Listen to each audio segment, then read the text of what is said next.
스티븐 비건 미국 대북정책 특별대표가 평양에서 2박 3일간의 실무 협상을 마치고 조금 전 오산 기지를 통해 한국에 돌아왔습니다. 비건 대표는 본국에 보고를 마친 뒤 내일 이도훈 한반도 평화교섭본부장을 만나 협상 결과를 우리와 공유할 걸로 보입니다. 실무 협상이 사흘간이나 진행된 건 긍정적인 신호로 보이지만 자세한 협상 내용은 아직까지 알려지지 않고 있습니다. 북미 정상회담에 이어서 열기로 했던 미중 정상회담은 일단 이달엔 열지 않기로 했습니다. 예, 비건 대표가 무슨 소식을 가지고 돌아왔는지 뉴스 중간에라도 취재가 되는 대로 시청자 여러분께 전해드리도록 하겠습니다. 먼저 김나한 기자의 보도입니다. 스티븐 비건 미 국무부 대북정책특별대표를 태운 미군 수송기가 저녁 6시 30분쯤 오산 공군기지에 착륙합니다. 지난 6일 오전 이곳에서 평양으로 떠난 비건 특별대표가 2박 3일 57시간 만에 돌아온 겁니다. 비건 특별대표는 내일쯤 이도훈 외교부 한반도 평화교섭 본부장을 만날 것으로 보입니다. 김혁철 전 스페인 주재 북한 대사와의 실무 협상 내용을 공유하기 위해서입니다. 전문가들은 북미 카운터파트 두 사람이 적어도 정상회담 합의문 초안을 만들었을 것이란 분석을 내놓고 있습니다. 어제 돌아올 거란 관측을 깨고 2박 3일 회담을 이어간 건 그만큼 깊이 있는 협상이 이뤄졌을 것이란 분석이 나옵니다. 회담 장소를 놓고 의전과 경호도 상당 부분 조율했을 것으로 관측됩니다.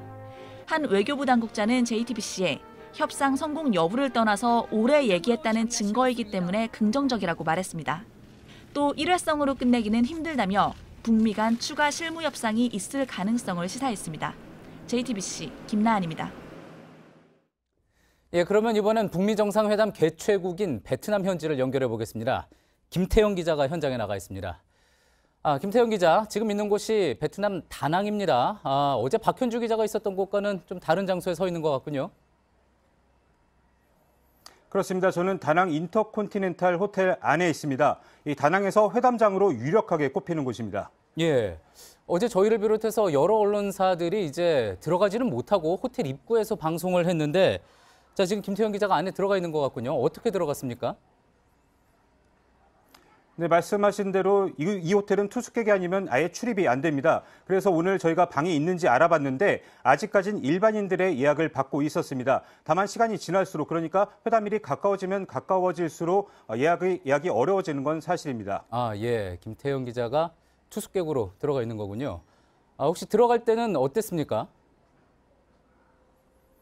상당히 신원을 까다롭게 확인했습니다. 입구에서부터 저희가 탄 차량을 아예 멈춰 세운 뒤에 이 투숙객 명단과 전체 명수를 일일이 확인하고 대조한 뒤에야 들여보내줬습니다.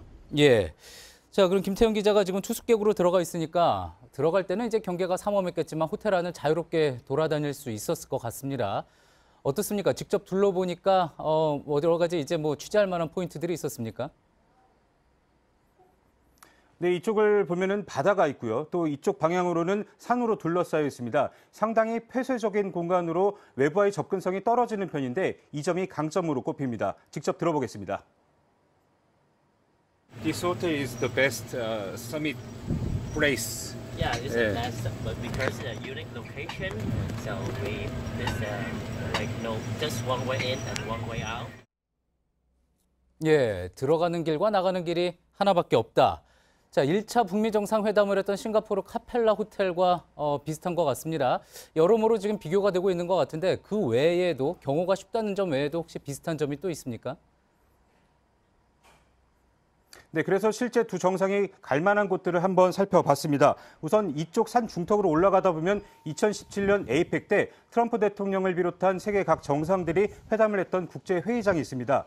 그곳에 가보면 지난해 싱가포르 회담 때 카펠라 호텔에서 트럼프 대통령과 김정은 위원장이 처음 만나서 악수를 했던 공간이 있었는데 그곳과 매우 비슷한 곳도 있었고요.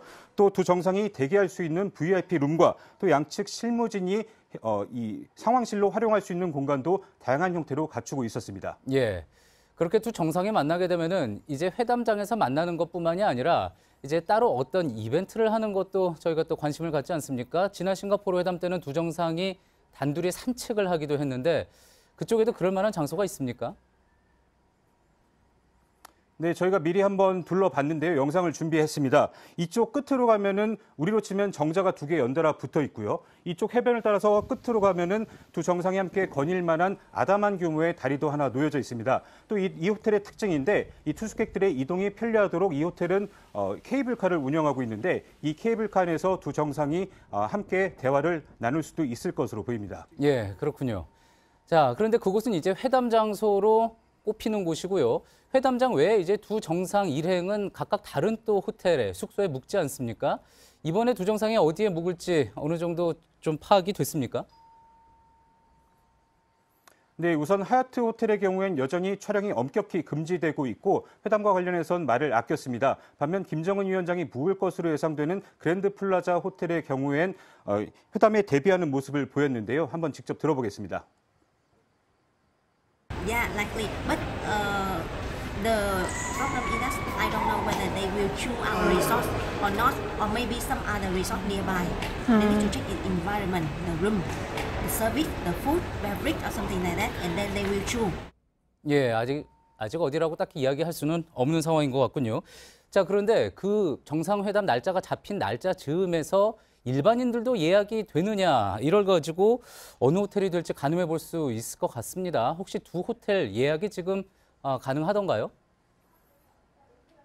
네, 지금은 물론 회담 당일에도 두 호텔 다 예약이 가능한 상황입니다. 아직 개최 도시가 확정이 안 된 상황에서 이곳 호텔들도 대비는 하되 아예 이 예약을 막고 있는 건 아닌 것 같습니다. 예, 아직 개최 도시가 확정되지 않았다. 아무래도 이제 하노이 역시도 여전히 후보지로 거론이 되고 있기 때문이겠죠.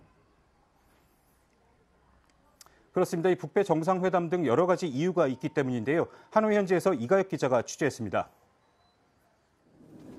김정은 위원장이 이곳 하노이를 방문할 가능성을 두고 여러 추측이 나옵니다. 북미 회담 장소가 다낭으로 결정된다 해도 베트남 국빈 방문 형식으로 수도인 하노이를 거쳐갈 것이라는 예측도 그중 하나입니다. 이럴 경우 해외 정상들을 맞이하는 영빈관으로 쓰이는 이곳 옛 주석궁에서 김 위원장은 베트남 의장대에 사열을 할 수도 있습니다.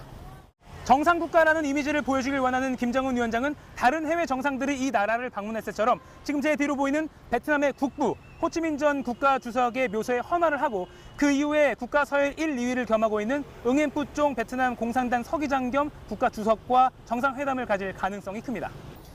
관광객들로 붐비는 이런 하노이 시내 명소를 깜짝 방문할 수도 있습니다. 지난해 1차 북미 정상회담이 열렸던 싱가포르에서도 김 위원장은 회담 바로 전날에 마리나베이 샌즈 호텔 전망대 등을 둘러봤습니다. 당시 이 모습을 주변에 있던 관광객들이 자연스럽게 촬영을 할 수 있을 정도였습니다. 김 위원장의 베트남 국빈 방문이 성사되면 그 시기는 2차 북미 회담 2, 3일 전쯤이 될 가능성이 커 보입니다.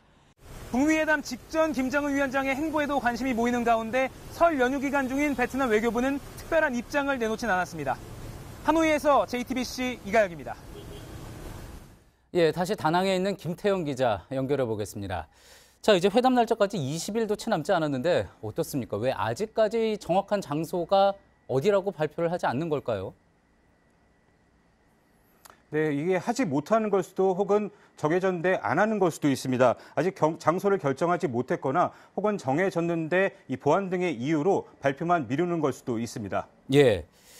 만약에 그건 알려진 대로 이제 미국은 다낭을 밀고 있고 북한은 하노이를 선호해서 지금 결정을 못하고 있었다면은 어떨까요? 이번에 이제 비건 특별대표가 평양을 다녀왔는데 평양에서 어떤 도시로 하자 결정을 했을 가능성도 있지 않겠습니까?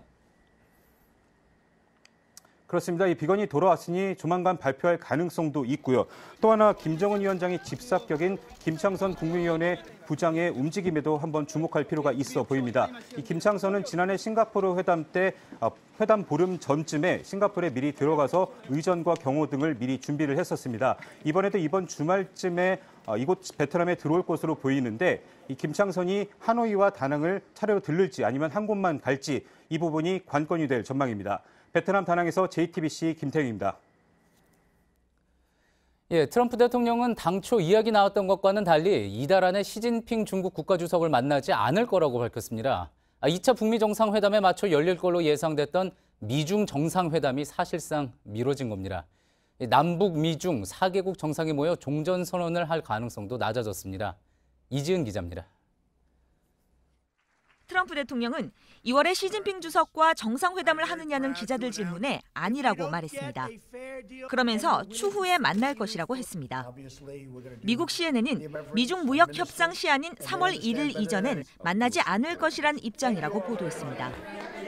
시 주석과 이달 말에 만날 것이라고 말한 지 이틀 만에 말을 바꾼 겁니다. 북한의 비핵화와 중국의 무역 협상을 분리하겠다는 뜻으로 풀이됩니다. 레리 커들로 백악관 국가경제위원장은 매우 방대한 이슈를 다루고 있어 무역 협상을 타결하기엔 갈 길이 상당히 멀다고 말했습니다. 중국이 북한 문제를 끌어다 무역 협상의 지렛대로 쓸 가능성을 전면 차단했다는 분석도 나왔습니다.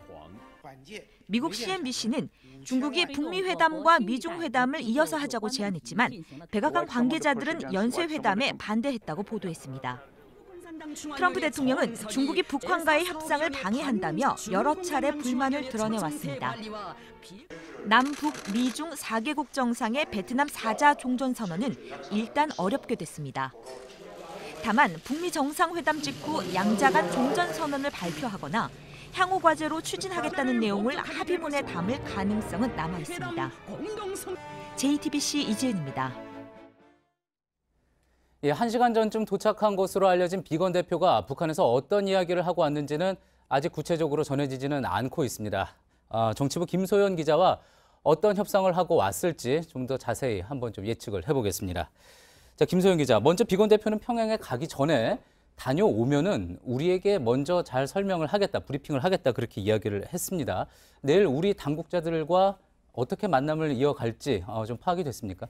네, 저희가 취재한 바에 따르면 비건 대표는 내일 오전에 우리 측 카운터파트인 이도훈 외교부 한반도 평화교섭본부장을 만나고요. 가나스키 겐지 일본 외무성 국장까지 한미일 3국의 북핵 협상단이 오찬을 할 계획인 걸로 파악이 됐습니다. 예. 오후에는 남북관계 중무부처인 통일부의 천혜성 차관을 만날 가능성도 있는 걸로 전해집니다. 물론 아직까지는 다 계획이고 변동 가능성도 있습니다. 예, 내일 우리 측 인사들을 만나면서 어떤 이야기를 평양에서 나눴는지 좀 더 구체적인 이야기가 나올 수 있을 것 같군요. 자, 비건 대표가 평양으로 올라간 게 6일 오전이었습니다. 그렇다면은 오늘 저녁 늦게 돌아왔으니까 2박 3일 정말 꽉 찬 일정으로 협상을 하고 돌아왔다는 건데, 자, 이 부분 어떻게 해석을 해볼 수 있을까요? 한마디로 나쁘지 않은 신호라는 게 중론입니다. 성공 여부를 떠나서 그만큼 얘기를 많이 나눴기 때문인데요. 어제 오산 기지를 통해서 비건 대표와 평양에 갔던 일부 협상단이 돌아오기도 했습니다. 정부 당국자는 특정 부분은 이미 협의가 끝났기 때문에 평양에 더 있을 필요가 없어서 왔다고 설명을 했습니다. 또 정상회담까지 남은 약 2주 반 동안 추가 실무 협상이 있을 거라면서도 다시 평양에서 하긴 좀 어렵지 않겠냐 이렇게 말했습니다. 예, 어제 맞아. 일부 협상단이 먼저 왔었죠. 그러면서 네. 이제 일부 매체에서는 비건 대표가 어제 왔다 오보가 나오기도 했었는데, 네. 자, 가장 궁금한 거는 이제 정상회담에 담길 합의문 내용입니다. 접점을 좀 찾았을까요? 사실 이건 협상의 당사자들만 알 수 있는 영역인데요. 그렇겠죠. 네, 저희가 취재한 바에 따르면 지금 미국이 가장 원하는 건 핵의 동결입니다. 북한이 더 이상 핵 물질과 무기를 생산하지 않는 겁니다. 영변 핵시설의 폐기도 그 일환입니다. 여기에 다른 우라늄 농축 시설을 북한이 얼마나 내어줄지는 미지수입니다. ICBM 폐기까지 한꺼번에 가기는 쉽지 않다는 게 중론입니다. 앞서 말씀드린 동결이나 시설의 폐기는 미래 핵인데 ICBM은 현재 북한이 쥐고 있는 현재 핵이라 더 큰 상응 조치를 요구할 거란 분석입니다. 예. 하지만 이 미국 본토를 위협한다는 상징성 때문에 폐기를 약속한다 정도는 언급될 수 있다는 전망도 나옵니다. 예. 자, 지금 이야기한 부분은 이제 북한이 취해야 될 비핵화의 과정인 거고요. 자, 상응 조치, 이제 미국이 내줘야 될 상응 조치도 있는데 어떻습니까? 북한이 가장 원하는 건 아무래도 제재를 풀어주는 걸 텐데 이 부분에 대해서도 논의가 좀 있었을까요? 네, 예상을 해보면 북한에 가장 큰 타격을 줬던 석유 수입이나 철광석 등의 수출 쿼터를 좀 늘려줄 수도 있습니다. 남북 경협에 대한 제재 면제가 어느 정도 가능할지도 관심인데요. 개성공단보다는 금강산 관광이 남북관계의 특수성이란 명분으로 먼저 풀릴 수 있다는 전망도 나옵니다. 내일 비건 대표가 천혜성 통일부 차관을 만난다면 그 후속 논의가 이뤄질 수도 있을 것 같습니다. 예, 앞서 이제 트럼프 대통령이 미중 정상이 이달 안에 만나지는 않을 거다라고 발표했다고 전해드렸습니다. 그러다 보니까 이제 관심을 모았던 남북미 중 사자가 모인 종전선언이 가능성이 좀 낮아진 것 아니냐, 이런 분석이 나오네요. 네, 사실 이게 이달 말에 미중 정상회담이 연쇄적으로 열릴 거란 것 때문에 나온 시나리오인데 미중 회담이 미뤄지면서 사실상 이번에는 어렵다는 분위기입니다. 예. 대신 김정은 위원장이 신년사에서 언급한 대로 다자간 평화협정 논의를 시작한다는 정도의 내용은 담길 수 있다는 분석이 나옵니다. 예, 알겠습니다. 김소연 기자였습니다.